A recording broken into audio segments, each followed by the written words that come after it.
I pledge allegiance to the flag of the United States of America and to the republic for which it stands, one nation, under God, indivisible, with liberty and justice for all. Dear Lord, be with us today as we deliberate the business of the county. Help us, Lord, to keep in mind the best interest of our taxpayers and our residents, Lord. Help us to be kind to each other and help us, Lord, to just do things that are pleasing to you, and ask all these things in your Son's name. Amen. Amen. Thank you, Steve. All right. Have you gentlemen had a chance to look at the minutes of the meeting from October 24th, 2023? I'll make a motion. I think you. I did correct it. You had amended it, okay. The correction is on this copy that you'll be signing. The only amendment was Mark had asked for a vote of 3-0 when we approved the expenditures for the IT. And so it was amended to reflect that. So I don't know if there's. Yeah, I did it on that. I mean, typically, if Steve makes a motion, Steve seconds it, motion carries. Sure. Unless you vote no, I usually don't even mention it because it carries. But And Mark had asked me to call Yeah. for all three so of that them. is now on here. All right, Yeah. thank you. Is that a motion, Steve? Yep, it was. I'll second it. All right. Motion carries to approve the minutes as amended. I don't want to disappoint Mark or you. Stand it while you cheated on this vote. That's all right. Talk about that. I think that's important. Yeah. Well, and I don't always ask for a 3-0 vote, but it was appropriate for that motion. Okay, Tony, what else do you have for us? All right, the only two things that I have, there won't be any health claims this week because it was a credit. Thanks to stop loss. I have the animal shelter report that I handed out to you all prior from Cindy Heiser. And it looks like down there on the left, it looks like she tried to put totals on there for you all like you had asked her when she visited. So that's the animal shelter report. You guys want copies of these reports? Animal control, animal shelter? You want some, Jim? Sure, I take any I get. Here's an agenda then. Yeah, that makes it a little easier to read with those totals at the bottom. So, I'd accept a motion to enter that report in the record. So move. Second. Okay? Two copies of each. Just to keep it straight, Steve made a motion and Steve seconded it. Okay. Yeah, I usually put Steve and Steve, so. It did throw me off the one time that one of them was gone and you did all, you know, that. That was their fault. Thank you. All right, what else do you have? I have also the animal control report submitted by Chad and Jenny Sprunger that I also had handed to you all. And the press has copies of each of those things as well. So those would need entered into the record. Make a motion to do that. Second. Okay, motion carries to enter this animal control report in the record. That is all that I have today. Okay, Easy act to follow today, Jody. all right, we have Ms. Kinsey with us from USI. Good morning. Good morning. I have additional copies of what I think Shannon put in the, sent out last week, sent them out, but just in case you need these, this is the updated stop loss information. We do have firm and final, and we are looking to hopefully get a vote from you today relative to the directions for stop loss. There wasn't much that changed from our original, so in the update that you have in front of you today, you will see both the initial renewal as to where we started with the incumbent reinsurance carrier, and then the revised terms from them, and then the firm and final from Ardellas. If we look at, again, the fixed cost, which is right in the middle of your page, annual fixed cost for Ardellis went down just a fraction, not a lot. They reduced their aggregate premium a tad from our original. But initial renewal from the incumbent, it was $901,400 on the stop loss premium, and total fixed cost $963,187. Their revised is $960,976, and then Ardellis remains competitive at $805,128.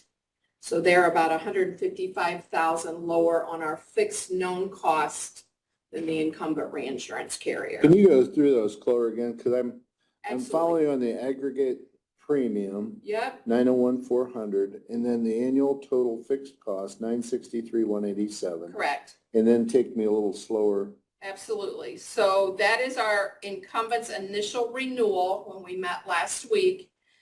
They came out with firm and final. They all wanted to see the September claims and review September claims. So the incumbent went down a fraction from where they started. They were at $963,187. The incumbent RMTS reinsurance carrier with the firm final renewal is at $960,976, Okay. which would represent a 12.3% change or $105,169. Ardellis, which was the most competitive reinsurance that the marketing proved to turn out for us, is at $805,128, which would represent a 5.9% decrease in our fixed costs, or a $50,680 decrease from where we are today, from our current even. So that would represent a difference of the $960,976 on our RMTS renewal to the $805,128 of $155,848. I was going to say, that's a huge It's a difference. huge difference. Wow. That's a huge difference. And remember, the fixed costs is the administrative costs from Allied, who's our TPA, Right. plus the premiums for stop loss. Sure. So some So of that we do have control over, and some of it we kind of don't. why is Sun Life so much? Is that, Sun Life is just significantly higher. They are not competitive at all. is there anything that they do that The only thing that Ardellis the doesn't? only thing that their program has, Stan, included, you can see in the bolded blue, like right in the middle at the top, is they included a no new laser at renewal, as well as a rate cap of 40%, meaning they couldn't increase stop loss premium by more than 40% under that contract. Those two provisions included is really the only difference. Outside of that, their laser liability is higher as well. Could that be significant if we had multiple It laborers? it could be significant if you had multiple. Lasers. Yes, it could be significant if you had multiple high lasers. But right out of the gate, It's We're- it's almost. already $350,000 over. Yeah, 400,000 more than what Ardellis is willing to do it for. That's a significant.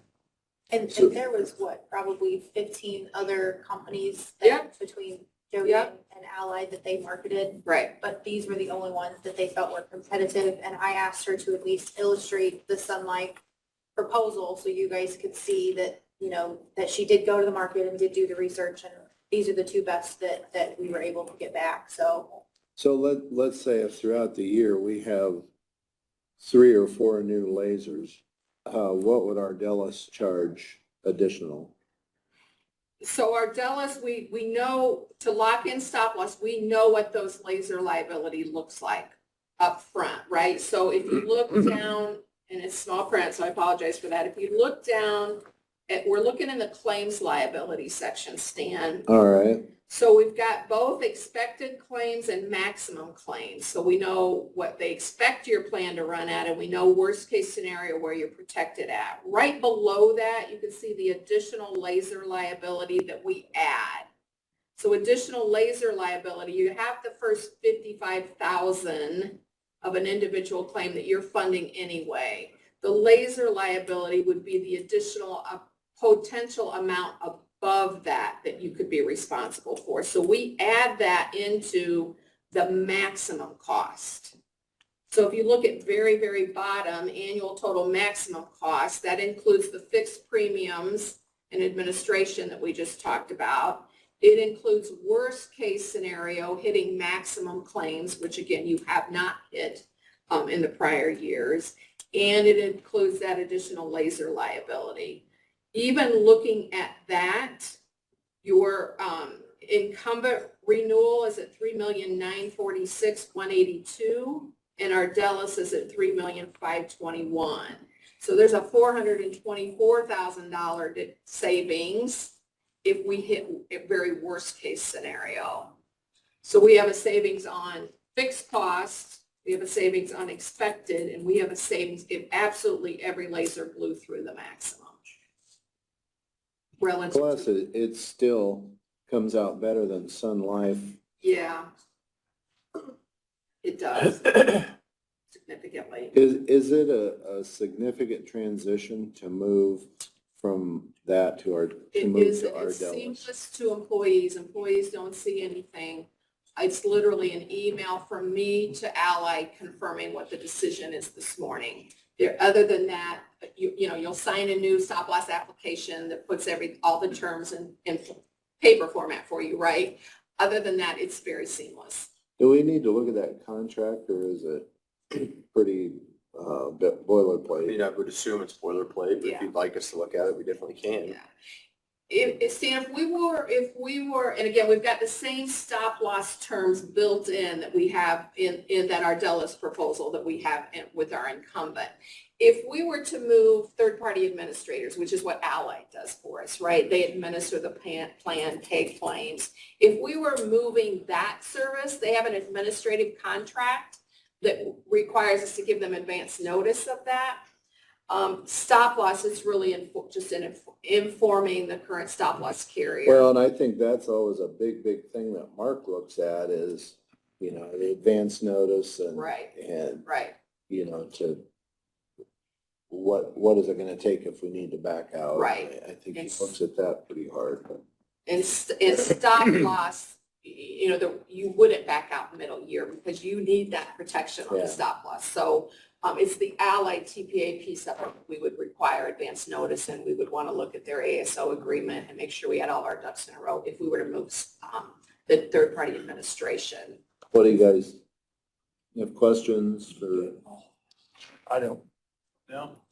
Make a motion to change our stop loss provider to Ardellus. Is that Ardellus for next year? Second. All right, I'd vote in favor of that also. If you want to record that. You're being recorded as we speak. Okay.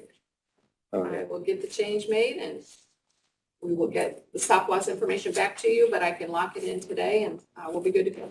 yeah. Okay. Well, and it sounds like you're doing exactly what we had hoped and Good. looking at these things with a fine tooth comb and coming back with a recommendation that's favorable. So Thank you. we appreciate it. Absolutely.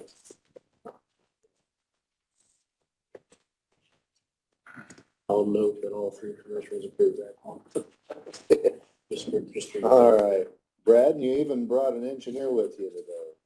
Yeah, you always wanted to know, they called me the engineer, so I actually brought a real engineer today. Not a sit-in engineer. Yeah.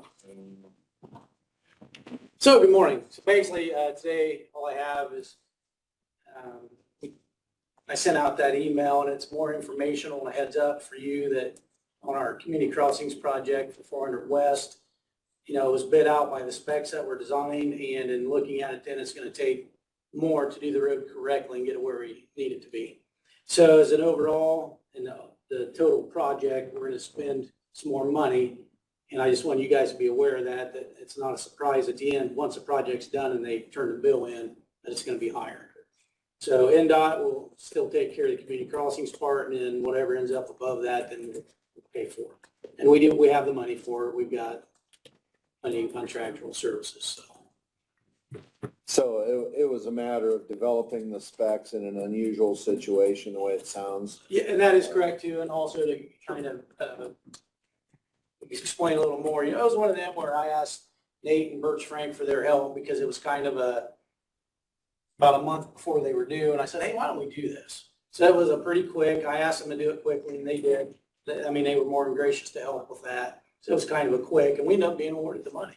So, Yeah, And overall, I mean, it's unfortunate we've got an overrun on it, but you were planning on doing the project anyway. You've still got a pretty sizable community crossings grant awarded to you. Problem is just when we're dealing with some of these roads that have got a significant crown to them, when you've got that sort of a cross slope, you're not doing a wedge and level, a scratch coat that would be the same inland grove as what you're doing outside on 400 West. They needed to be treated separately, and in the application and when we wrote it up, we kind of treated them the same. So that should have gotten caught earlier. Thankfully, Tyler with Brooks did a very good job. He warned Brad immediately as soon as he found it. So he didn't just surprise you.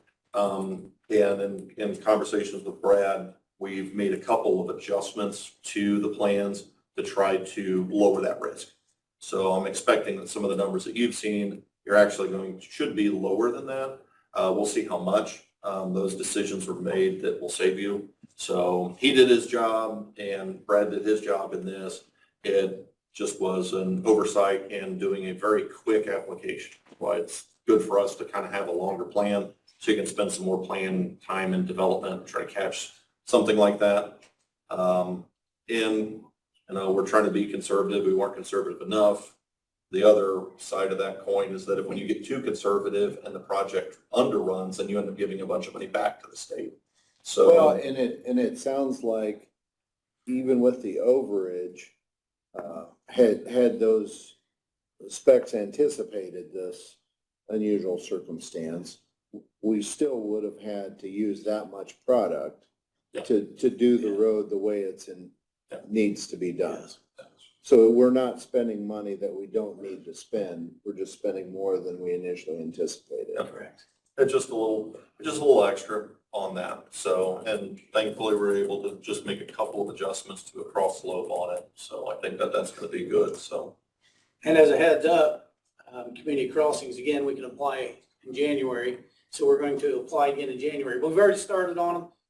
Gave them plenty of heads up this time. We're gonna, yeah, rather than throwing it together at the end. We started already, what, a month ago? Yeah, so, and we're already looked at it a little bit from the standpoint of, well, it's good to know this now, so that we can make some Planning for the adjustments next, for the next. So yeah, they don't that will know what help we out. expect.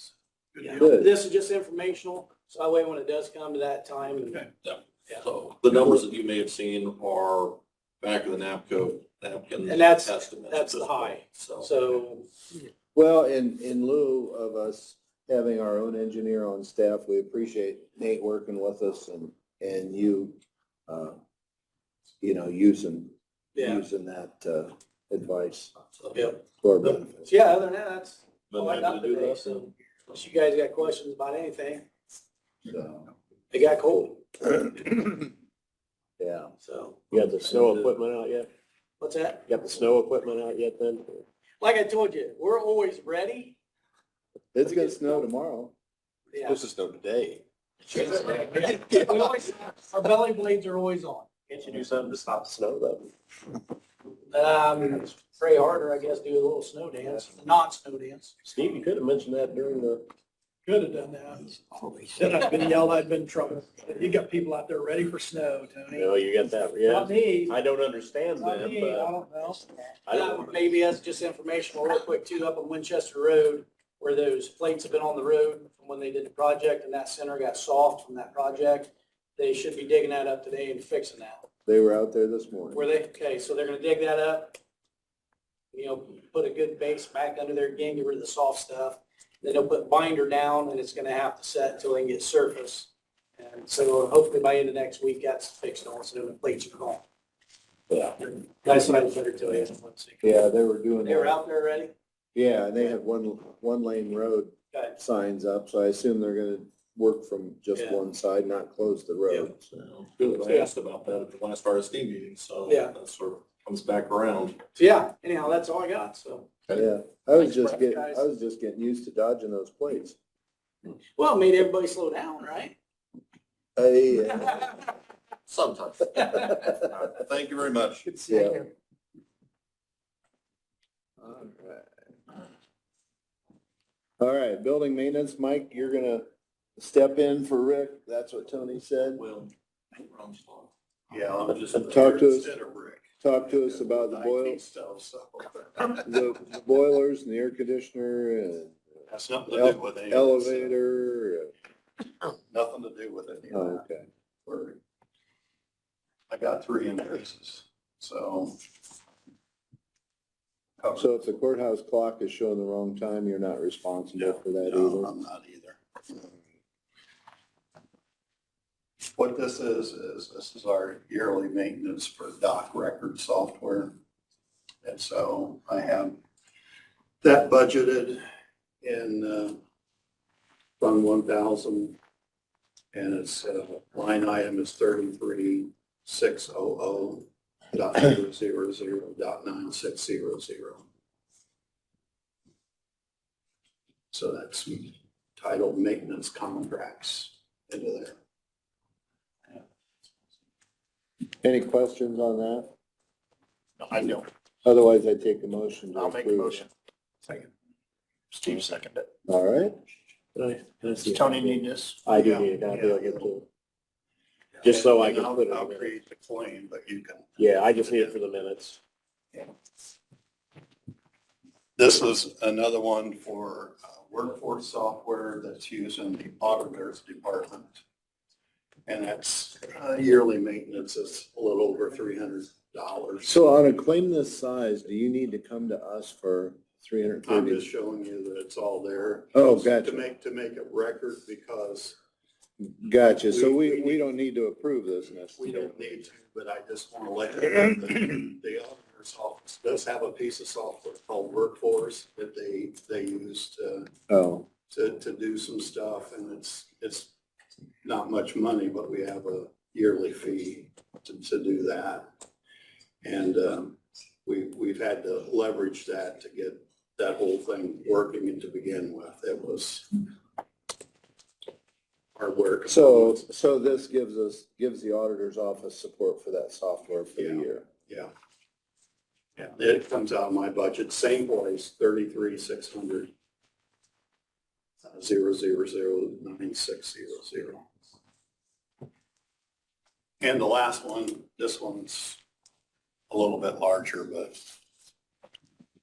this one's called NetScaler. I want to talk to you about why we use that and where it's located as well, so that at least you've heard it once with all of them, so you know that it goes on. NetScaler, what it is when we do patching and so on very critical servers, we try to duplicate those servers. And NetScaler sits above it so that when we come down to have people trying to get to that application, the NetScaler can decide what server to send it to. So there's dual servers and they can both be accessed to do that. It offers high availability. What I do in that case is when I get ready to patch and I'm not sure whether the patch is going to kill that application, because you never know. So you got 2 of them there. What I do is I go up to NetScaler and I say, don't send any traffic to like this server. Just send it to this one. Now I can take that server and I can patch and I can test and everything else. Meanwhile, we're still operating. Now, if I didn't do that, and if I just had a single server there and we go and patch it, sometimes when patching takes place, I've had in my lifetime with experience in patching, long before I came here, every month, there's like some application that it breaks for weeks on end. And meanwhile, if that's your only server that you're doing that with, then you're down for those weeks. In this particular case, we don't have that set up this way with GIS yet. I want to continue to move forward and have Ethan build duplicate GIS servers. Then I'll set that up to make that happen. And we got 2 versions of GIS right now. We got one in DMZ, that's just what it sounds like, demilitarized zone. We got one setting out there for the public to head into. Then we got an internal GIS server that the internal people can go to. One has a little bit more watered down information than the other one. So I wanted to build duplicates internal, duplicates external, and then NetScaler will take those on. We have other applications that we use NetScaler on right now. So we put that in place a long time ago in 2018.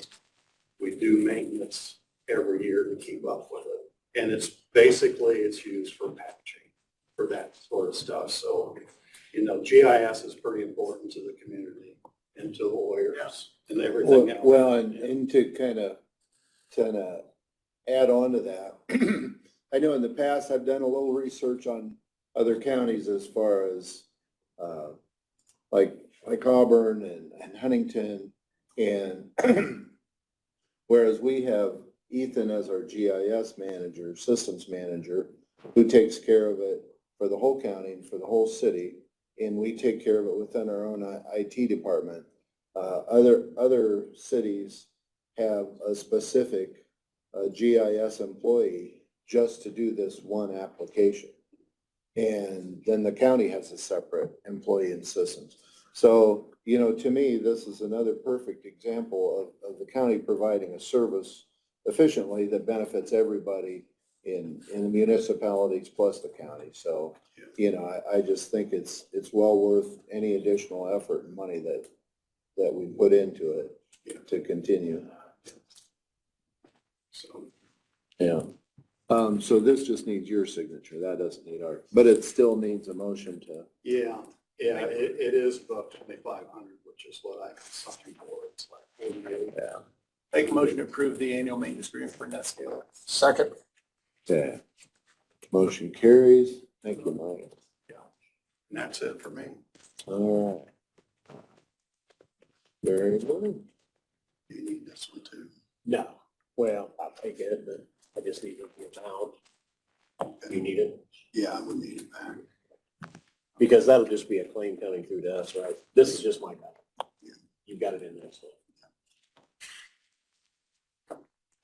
Those, you're gonna say claims on those. Those sun claims. Okay, gotcha. Yeah, this is just an extra copy, just my numbers on the Okay, minutes. thanks. Okay, very good. All right. Ed, what do you have for us today? Morning, lunch, quick and easy. Last week I mentioned that we had brought $350,000 in. That made the headlines, and I was happy about that. That's good. But in the week since, we've done just shy of 1,900,000. So that shows you how much busier we are getting. Everything's good. Everything's in place. I am allowing my staff to come in a little bit early and stay a little bit late as need be. It's not very much, maybe a half hour at the most, front and back. Yeah. And, but it's, for the next 2 weeks, we'll be in that mode. Good. So, everything's good. We're closed Friday, November 10th for Veterans Day. The due date for taxes, Monday, November 13th is the last day to get them in without a penalty. And then last week, I had asked you gentlemen to get with Mark at the time to get on the same page as far as the tax sale coming out. That's today, and I'm sure you guys did all that, and they're all ready to go. at one Yep, line. I think we are ready to go. So there'll be some disclaimers that need to be said by the auctioneer, and he'll be here at noon. Yeah, and I can talk to you too about that, or, Everything starts at 1 o'clock. Yep. Okay, we will be, I don't know if you guys are planning on being here. I'm gonna come back. I've never sat through one, so. it's interesting to get, it don't take long. They talk for a half hour before all the rules and regulations, and the auction's just a few minutes. It might be less entertaining without Joe. It'll be different without Joe. Joe Edwards is retired. We have Jason Puckett is a new auctioneer, younger gentleman, and I'm sure he'll do good, but we won't have all the used up jokes that Joe always had. Or maybe he'll surprise. Yeah, that might be good ones, yeah. Sometimes you have to take jokes out of the closet, dust them off, use them again, just, Yeah, sometimes they rotate back He around. doesn't have the joke, Stan does. that's right, my God. Right, Stan? I am not above using a joke twice. Just the amount that came in the last Good week. dad or joke. so. That's right. Okay, Mark Wynn, I was under the impression he was coming down for these other, Right. And I was symbols, excited. and I don't No know. rezoning will be done today. That's gonna be next week. So these subdivisions, He's got one subdivision that is not related to the rezones. And so the only thing I asked him to take off was the Holly subdivision rezoning. that is not, Right, that's the only thing, but the rest of it is. the rest of them, Burry wanted to wait until next week. So the rest of these, Burry wanted to wait till next? Yes. Huh, okay. Clayton, So you were in Mark- on that email, am I correct? So Mark Wynn won't be coming in at all? Mark Wynn should be coming Still in for a subdivision. for this. Yeah, that's what I'm asking.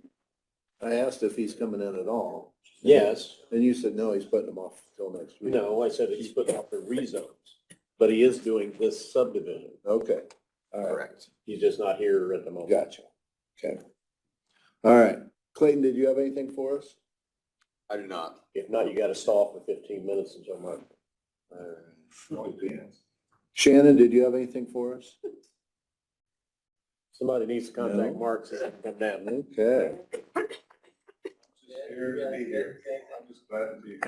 One of the things I wanted to ask the sheriff, in our safety committee meeting, we had talked about some of the updates for security in the courthouses and also for the annex. And one of the things that I had asked Shannon, as far as some of the quotes coming back from Mike Voton and stuff on panic buttons and things like that, I'd asked if you would kind of run point on looking at some of those quotes and helping us make decisions. Is that anything that you've got thoughts on?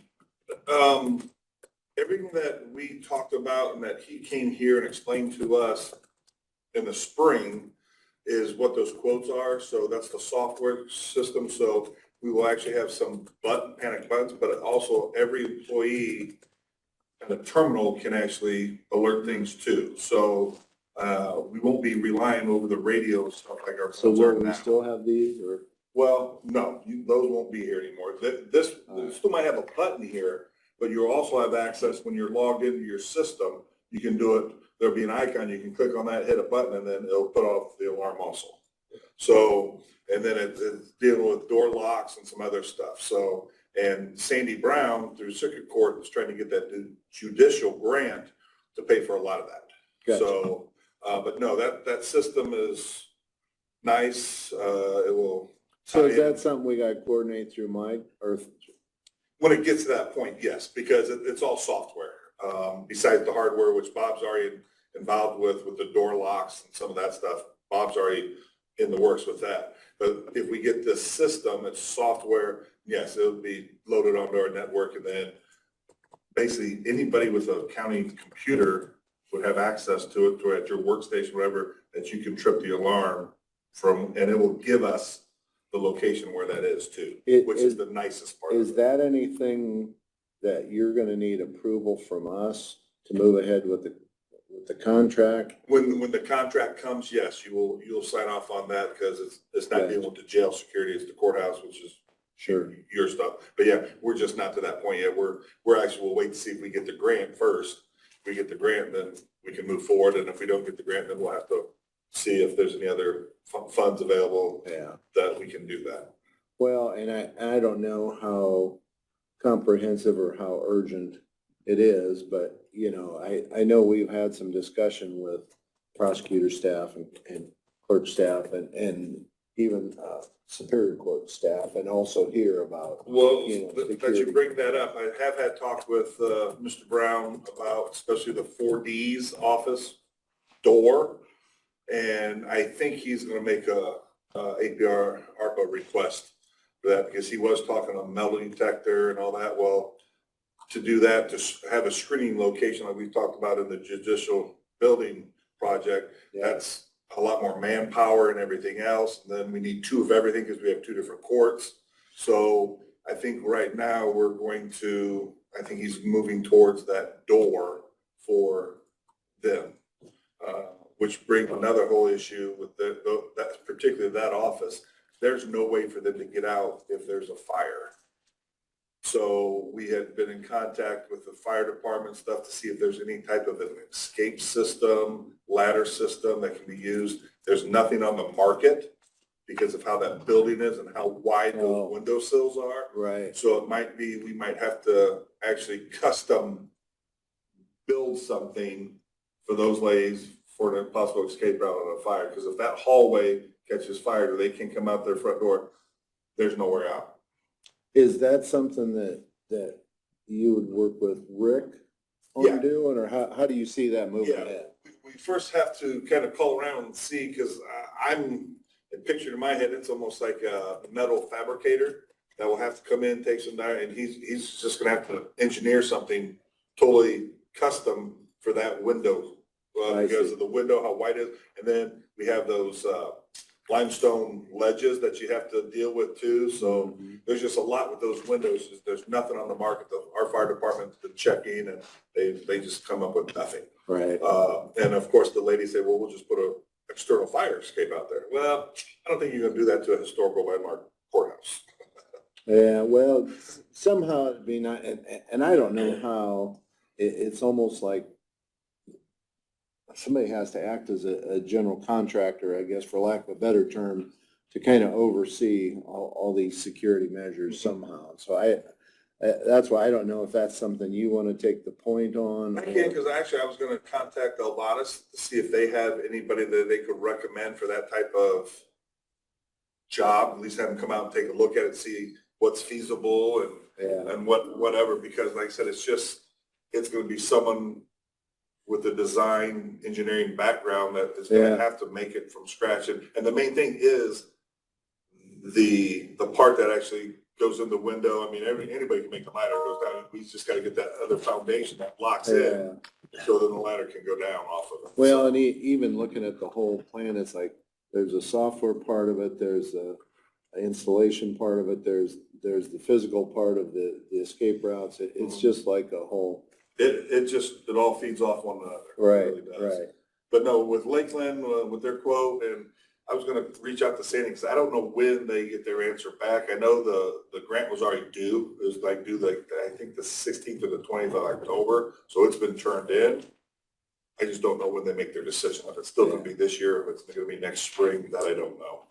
So once we get a decision on that grant, if that grant is offered to us, then we'll have some funding available. If it's not offered to us, then we'll have to take those quotes and look at maybe even a special appropriation. That, or if there still are funds available, that's a possibility Sure, too. I know some of those funds are kind of in the wing for maybe some projects going on. I understand that, but yeah, I think that's something we're gonna have to do, because I believe the judicial project is many years away. Yeah. So we have to do something in between that, especially that 4D office. I mean, they're just on an island all by themselves. Yeah. So, but yes, I have no problem taking lead on that once we get to that point. Excellent, And yeah. work with Rick, obviously, and see what we can find out. Yeah, because it's just like it's all over the board Yeah. as far as. But the Lakeland stuff itself, I think if we get that, and especially with the grant, I think that'd be a pretty smooth transition.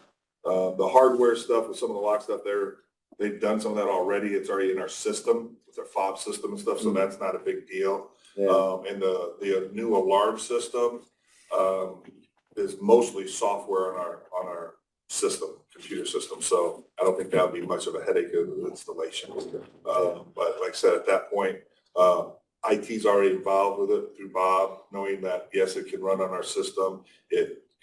It also combines with our locking systems, with our fob system. So it can all be integrated. So that's kind of nice that the whole thing would be consistent. All the Yes. buildings would be consistent. Yep, Yeah, very much so. very good. Yeah, thank you. I appreciate that, so. Sure. Yeah. I've done my job. All right. You're so full of hot air and spray. Cold outside. Yeah. Thank you. I didn't have a seat. I don't trust you at all. Good man. That would have been on video too. All right. Very I good. need to sit down. What am I doing?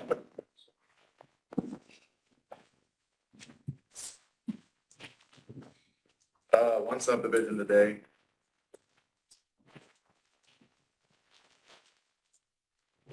Pretty straightforward and simple. A 40 acre parcel is being subdivided, minor subdivision to 3 lots. All way larger than 2 acres, 6, 5, the remainder. And they are surrounded by 2 roads. 100 feet. Is that it? Take a motion. Second. All right, motion carries.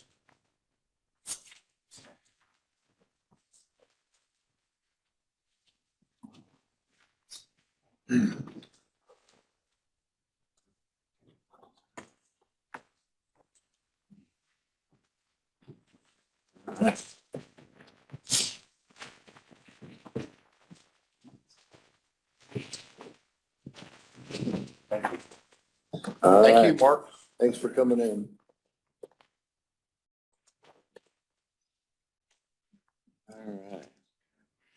All right. Any other reports from you gentlemen? I don't have any. No. All right. Anything else from the general public? All right. You accept the motion to adjourn? So moved. Second. All right, motion carries. Thank you.